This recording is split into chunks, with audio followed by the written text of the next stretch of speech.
The Pro Tools Matrix is a versatile modular audio interface with exceptional ADDA conversion, featuring remote controllable microphone preamps recallable from Pro Tools or Yukon. It is the centerpiece of a modern audio studio, a digital patch bay with massive connectivity, including Dante, MADI, AES-EBU, and DigiLink for Pro Tools. The Pro Tools Matrix features an incredibly powerful studio monitor section, which can be customized to provide ultimate flexibility, optimized for the way you work. From stereo music to 5.1 commercial post, all the way up to large-scale immersive film mixing with Dolby Atmos. Once the monitor profile has been customized, it's simple to manage source inputs, fold downs, cue mixes, and speakers directly from a Yukon-based control surface like the S6. Let's start by opening DADBand, which is the network-connected software application that allows us to manage the Pro Tools Matrix. From the Settings menu, choose Monitor Profile. To access a configuration for the monitor section, we're going to define using the available I/O from our matrix. Make sure that Enable Monitor is ticked and that your identified unit is displayed above. Let's start by creating some source inputs to our control room. Right-click in the window and click Add Monitor. This first monitor is going to be our primary control room, so let's label it as such. Single-click to give this first monitor a more descriptive name. Next, let's set the monitor in Yukon modes by right-clicking on the control room. Since this is going to be our primary control room, let's set the monitor mode to Master, which allows us to send other monitors defined as cues, such as talent mixes, into our master control room to ensure the talent is getting exactly what we expect. Under Yukon mode, let's choose Control Room. This allows us to use the primary monitor encoder on the S6 or even the Pro Tools dock to attenuate and optionally mute the main mix. The monitors A through D represent 4 additional monitors which are accessible from the S6 monitoring page. These can be cue mixes, feeds to studio loudspeakers, or even local engineer headphones. Expand the disclosure triangle on Control Room to reveal outputs, sources, fold down, and meters. Let's add a few sources. Right-click on Sources and choose Add New Source. Again, let's label our new set to better describe the input. We'll make a source for our Pro Tools HDX system. Let's say we're working primarily in 5.1, so right-click and under Set Group Format, we can choose from an array of different widths. Now we need to tell the monitor where the 6 channels we want to assign from our Pro Tools HDX source are coming from. Click on Assign Channel starting with left by right-clicking, and now you can see all of the possible hardware inputs which this path can be fed from. We want to choose PHD1 since we have our HDX system connected via DigiLink to both the primary and secondary ports on the matrix. I'm going to opt to assign my 5.1 path as SMPTE, but I could just as easily choose Film Order. Now let's label all the channels so we know what we're looking at in the patch bay. Finally, if we want to trim any of the channel inputs, we could do it from here.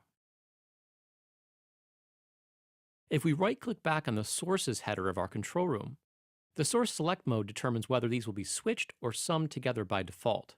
We will explore this option in more detail in some of the later videos. For the time being, I would recommend setting this to Summed. Let's add a second control room input. This one's going to be the primary stereo monitor input from the Mac OS. If we need to audition iTunes, SoundMiner, Audio Finder, or any other source, we can simply connect it using Dante Virtual Sound Card. This assumes that you have the IP audio option installed in your Matrix unit, which is a simple daughter board that can be added to the main unit. Right-click on Sources once again and choose Add New Source. I'm going to call this source Mac since that's really where it's coming from. It's stereo, so that's good. Now let's assign the source. I'm going to choose Dante IP channels 1 and 2 for the left and right channels of the Mac source.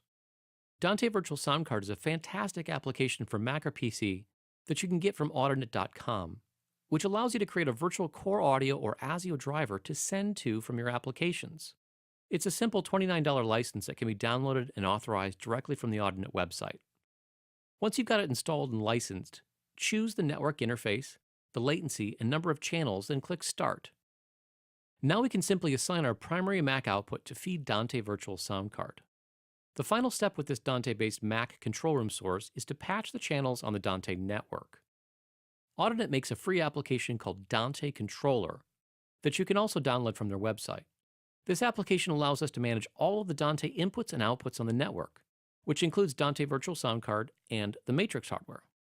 We need to create a patch from the output of the Mac Dante Virtual Sound Card, which here shows up as MBX, which is the computer name, and route it to the input of the Matrix.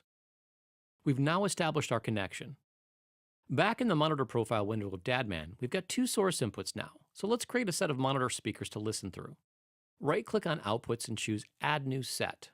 I'm going to rename these to reflect the near-field speakers that I have, which are PMCs. Let's set the group format again to 5.1 and assign the output hardware for our speakers. Since these are analog speakers, I'm going to use the DA option card channels 1 through 6 for my 5.1 PMC near-fields. Again, I'm using SMPTE format, which is why center is assigned to channel 3 instead of 2. Lastly, if I need to trim any of the individual speakers, for example the subwoofer, I can dial it in here in hundredths of a dB. Let's next create a fold-down preset so that we can easily go from 6 channels to 2 channels. Click on the fold-down tab, then right-click in the window to access an array of preset fold-down matrices. We're going to choose 5.1 to stereo, which, if you click on it, you can also go in here and tweak any of the equations. Let's head back to the Groups tab and right-click on the fold-down where we can apply the preset for 5.1 to stereo that we just defined. If you happen to be using external meters, such as those from TC Electronic or DK, we can easily send a parallel output from our control room to feed into those meters digitally. Right-click on the meters and choose Add New Set. This is a 5.1 DK meter that I'm feeding via AES EBU, so let's just call it DK.